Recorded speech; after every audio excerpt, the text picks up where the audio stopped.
Hey, what's up? I am Michael with Dreamscapes Infinite, and today I'm going to be bringing you a tutorial on something I was asked to explain how I do it. So we're in Reaper, and a lot of people like to use Reaper for live practice or live performances. I was asked how to use something like a touch portal or a stream deck. This is my touch portal. But how to use a tablet or something like that to actually send to your amplifier, your amp sim in Reaper. It's not hard to do, so we'll go ahead and jump on in here. We're going to add 2 tracks, and what you're going to do is I'm using Touch Portal, but we're going to say amp, and then we're going to call this TP Midi. So the amp is fine, but you want to go up here and click on this, and you want to go here to your MIDI inputs. Now, I've got these here, the TP Midi and the Touch Portal MIDI. I've got some other stuff that's not in here right now, but I'm just going to make sure that everything I want is on here, and then I'm going to hit OK. And now that means that I have the MIDI coming in from my tablet to this. And what we're going to do first, let's pull up this. Let's add an amp. We're going to go for Amplitube. Now, you do not want to use a VST3 in my opinion, because it will not work.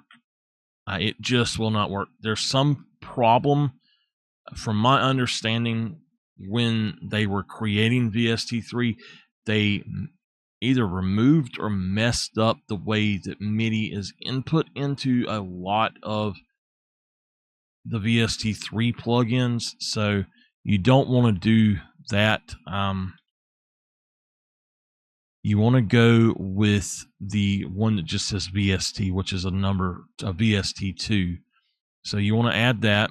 Now, if you put VST3 for Amplitube, it is not going to work. I've tried it 100 million times. It will not work. All right. So now that this is here, just as is, I'll show you. Now, the people asking me this have set up their touch portals already, and they've set up their stream decks. So this is for them. But if I was to press this, you see nothing happens. If you watch right here,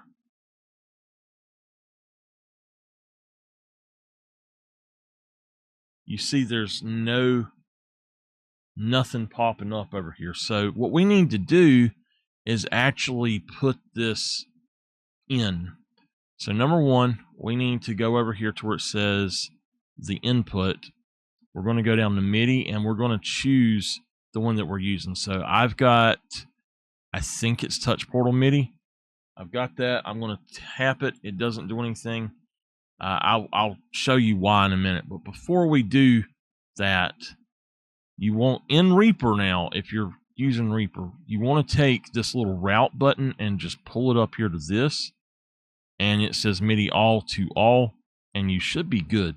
So now your amp is on. If you want it to play, you could. What you have to do is hit or arm the record. And now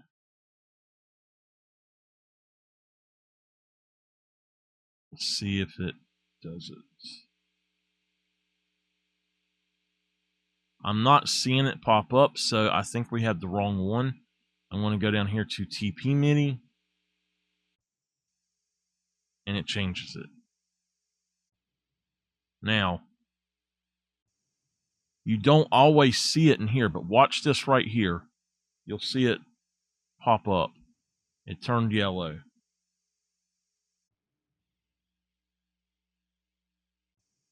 So you can see it's changing.